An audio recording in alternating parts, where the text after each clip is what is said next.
Welcome back to HQ Spotlight here on a Monday. We're less than 60 days away from the start of the college football season. Who's got the toughest road to the promised land in college football? Well, not surprisingly, many teams hailing from the SEC. Tom Fornelli keeping eyes on all the schedules, not just the quality of teams, but the schedules. You see the Gators back in that top spot. They were there a year ago. Texas, Vandy, Arkansas, also from the SEC, and a Big Ten program at number 4, the Wisconsin Badgers. They do play an SEC opponent, I might add. We'll get to that in just a second. All right, Tom, always a pleasure to talk to you. We welcome you in once again. We're geared up. College football is right around the corner. Can't get to it soon enough. About that time of year, we start looking at magazines, start breaking down schedules. So last year, Billy Napier's Gators, they get smoked by Miami in week 1 in the swamp. Billy's on the hot seat, Billy Napier. Then all of a sudden they bounce back. DJ Lagway takes over the job. He looks awfully good. Now all of a sudden optimism in Gainesville, but they still have a brutal schedule. Yeah, apparently Billy Napier really liked it because this is definitely a thank you, sir, may I have another kind of schedule, because it opens with the Long Island Sharks, and that is really the low point of the schedule because after that, things start getting a lot more difficult. South Florida could prove to be one of the better teams in the American Athletic, but where it really picks up steam, consecutive road games in back-to-back weeks against LSU and Miami. Then you get a bye, but then you've got Texas at home. Then you're back on the road for Texas A&M. Mississippi State, probably the only one you're looking at right now. You're like, that's an obvious, easy win for the Gators. And then your reward for that after another bye is Georgia. It's in Jacksonville, so at least it's a neutral site, but it's still Georgia. So by the time they get to that stretch there with Kentucky on the road, who knows what kind of shape this Gators team could be in. They could be bruised and battered, so that Kentucky game suddenly looks a little more difficult. And then you finish on the road against Ole Miss, which is never easy, against the Tennessee team that was in the playoff last year. And then there's Florida State, who was awful last year, but you would think has to be better than the team the Gators saw last year, so they should be improved. I think there's an argument to be made that this year's schedule could prove more difficult than last year's was, and as we discussed, last year's was an absolute bear. Yeah, that is a gauntlet to say the least. Even if Billy's got a great squad, conceivably 4 of those first 6 games are swing games, are losable games. Interesting to see there. Another team that everybody is high on this season. Last year, I thought they got a little bit of a break with the conference slate, the 8 SEC games. This year, not only do they have a stronger slate, but I love the fact that they avoid the Week 1 cupcake. They're going on the road to Columbus to take on Brutus and the Buckeyes. Talking about, of course, the Texas Longhorns, but that is a stout 12-game slate. Yeah, if you just look at the SEC slate, I would argue that it is not nearly the most difficult schedule that an SEC team will face in conference play. But yes, Texas is like, hey, you know what?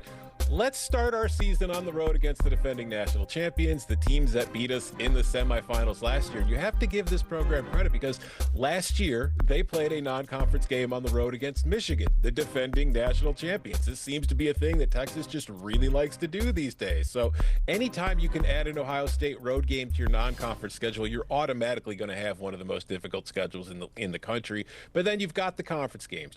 You're on the road for Florida. You're going to get Oklahoma at a neutral site. You have Georgia on the road. You finish with Texas A&M. So while I don't think it's as deep as the Florida schedule in that every single week it feels like Florida's getting smacked in the face, I think that when you look at the teams at the top of Texas's schedule, it really raises the overall level of it. So that's why I have it number 2 in my rankings. Yeah, you hit on the key point, too.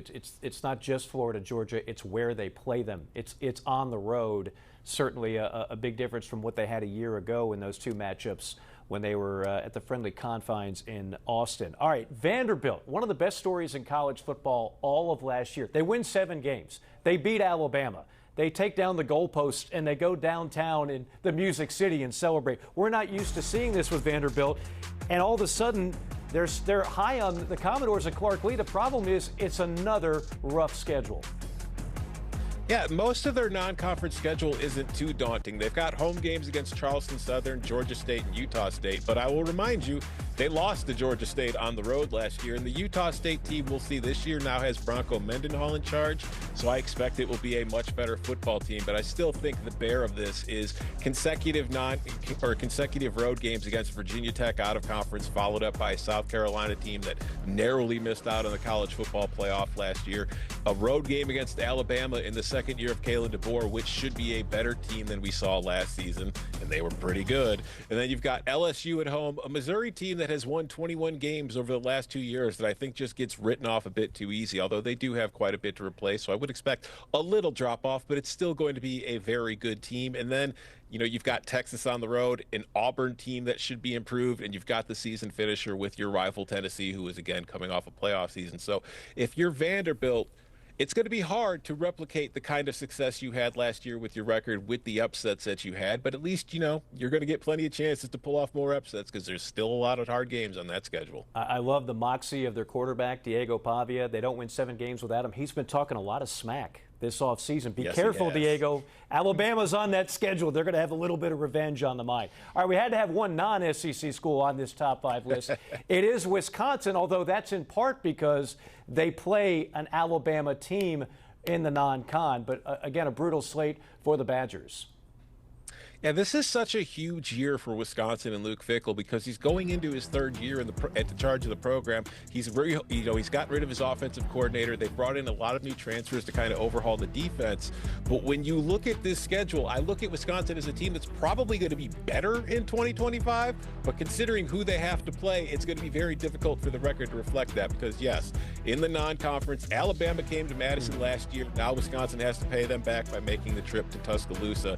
And if that's not enough, you've also got a road game against Michigan. You've got Ohio State. You've got a road game against Oregon. You've got a road game against Indiana. And then you've got Illinois later in the year. So you look at the way this breaks down. You're playing both the 2 defending national champions of the last 2 years. You're playing the Alabama team that's been the biggest dynasty in the history of the sport recently. You're facing the Oregon team that went undefeated and won the Big Ten last year. So by the time you get to that end of the schedule where it quote-unquote lightens up a little bit with Washington, Indiana, Illinois, and Minnesota, you're probably going to be worn down to a nub by the time November rolls around. So just from start to finish, this is an absolute bear for the Badgers, and it's going to be hard for them to get back to a bowl game this year. And if they do, they should probably extend Luke Fickell because he did very good with what was given to him. Yeah, there's a lot of pressure on Luke this year, no doubt about it. A lot of pressure as well on Six-Pack Sam Pittman. Everybody loves Sam, including Arkansas fans, but they're also a very demanding fan base. They want to see better results this year in Fayetteville. And as if that SEC slate is not difficult enough, well, Pig Suey welcomes the Fighting Irish to town. Yeah, listen, as a fan, I love it. Adding these games against really top programs in your non-conference, I wish we would see more programs do it.